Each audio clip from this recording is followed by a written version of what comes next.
இவ்வளோ அழகான கிராமத்தில் இருந்தாலும் எங்களால் தரையில் வந்து தோட்டம் வைக்க முடியல. அதனால் மாடி தோட்டத்தை வந்து இப்போ தான் ஆரம்பிச்சிருக்கோம். ஒரு அவரைக்கொடி, ஒரு பூச்செடி, ஒரு பெரும்பயிறு செடி, 3 செடி வச்சுருக்கோம். இதுக்கான ரீசன் என்னென்னு சொல்லிட்டு நான் உங்களுக்கு சொல்கிறேன். மொதல் விஷயம் என்னென்னா, சில வருஷத்துக்கு முன்னாடி வந்து இந்த இடத்துல நாங்கள் வந்து செடி தோட்டம் வச்சுருந்தோம். ஆனால் இப்போ இப்படி எதுவுமே வைக்க முடியல. ரீசன் என்னென்னு பார்த்தீங்கன்னா, நாங்கள் வைக்கும்போது இந்த பூர்வரசங்கடி எல்லாமே சின்ன சின்ன களியாக வச்சோம். இப்போ எல்லாமே பெரிய மரமாகி கீழே நிழல் அதிகமாக விழ ஆரம்பிச்சதுனால செடி எதுவுமே வைக்க முடியல. இங்கே மட்டும் இல்லாமல் வந்து பின்னாடி இருக்கிற அந்த இடத்துலையும் வந்து மரங்கள் ஆகிடுச்சு. அதனால் செடி எதுவும் வைக்க முடியல.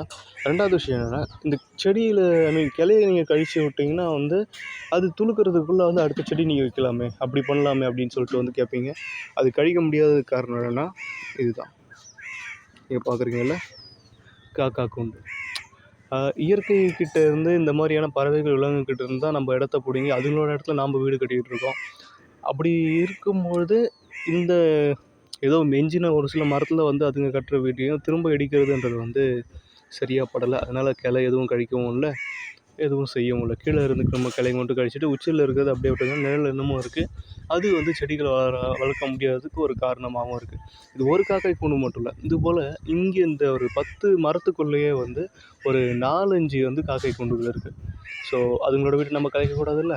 அதனால மொதல் ரீசன். 2வது ரீசன், கீழே வந்து மழை நேரத்தில் வந்து சகதி ஆகிடும்.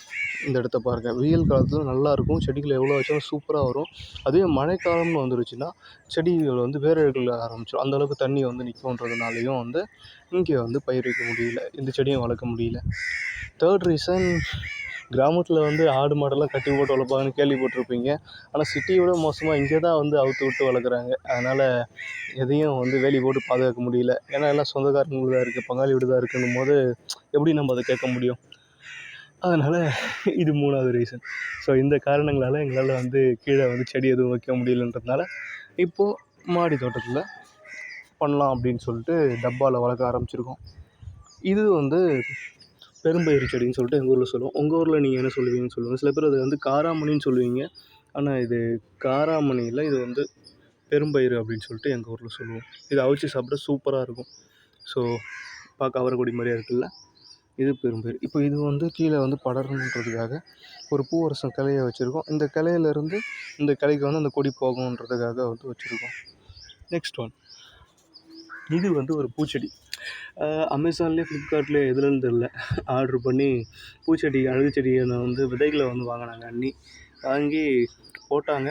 அதில் வந்து இந்த மாதிரி ஒரு சின்ன ட்ரேயில் மாற்றி வச்சுருக்கேன். ட்ரே பாருங்கள், கிட்டத்தட்ட வந்து ஒரு 3 இன்ச்சு தான் வந்து மொத்தமாகவே வந்து உயரம் இருக்கும். 3, 4 அவ்வளோதான் இருக்கும். இந்த சைஸ்க்குள்ளேயே வந்து விதைச்சி தண்ணி ஊற்றி கொஞ்சம் வந்து தொழு உரம் போட்டோம். பாருங்கள், அழகாக பூத்துருக்குல்ல.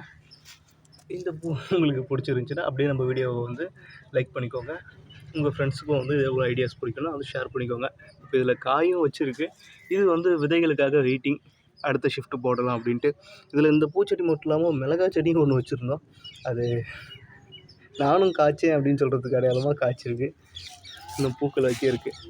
ஸோ சின்ன சின்ன செடிகள் இருக்குது. 3rd ஒன் தான் என்னென்னா வந்து அவரைக்கொடி. இப்போ ஆக்சுவலாக இது என்னென்னு உங்களுக்கு தெரியும்னு நினைக்கிறேன். இலவச கிரைண்டர் மிக்ஸி பற்றி உங்களுக்கு தெரிஞ்சிருந்துச்சின்னா இதுவும் உங்களுக்கு தெரிஞ்சிருக்கும். நம்ம புரட்சி தலைவி அம்மா அவர்கள், சரி ஓகே, ஜெயலலிதா மேடம் வந்து சிஎம்மாக இருந்தப்போ அவங்க வந்து ஃப்ரீயாக வந்து இலவச கிரைண்டர் கொடுத்தாங்க இல்லையா? அப்போ வந்து நல்லா சில வருஷங்கள் ஒர்க் ஆச்சு.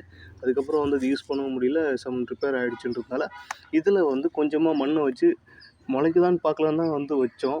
ஆனால் வச்ச உடனே நல்லாவே முளைக்க ஆரம்பிச்சிருச்சு. இதோ இங்கே பாருங்கள், அவரைக்கொடி. இது கோழி அவரைன்னு நினைக்கிறேன். எப்படி இருக்குது பாருங்கள், நல்லா கொடி படர்ந்து மரத்தில் போயிட்டு பூவும் வச்சு பிஞ்சும் விட ஆரம்பிச்சிருச்சு. சூப்பராக இருக்குல்ல. ஸோ இன்னமும் படர்ந்துட்டுருக்கு. இந்த மாதிரி ஏதோ முடிஞ்சதை கொஞ்சம் பண்ணிக்கிட்டு இருக்கோம். இது இன்னும் வந்து விரிவாக்கணுன்ற ஒரு ஐடியாவும் இருக்குது.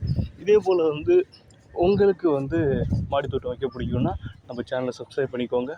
உங்களுடைய ஃப்ரெண்ட்ஸுக்கு நம்ம வீடியோஸை வந்து ஷேர் பண்ணுங்கள். ஃப்யூச்சரில் இந்த தோட்டத்தை வந்து இன்னமும் வந்து விரிவாக்குறதுக்காக வந்து பல ஸ்டெப்ஸ் எடுக்க போகிறோம். அதை பற்றின அப்டேட்ஸ் வேணும்னா நம்மளை ஃபாலோ பண்ணுங்கள். தேங்க்யூ.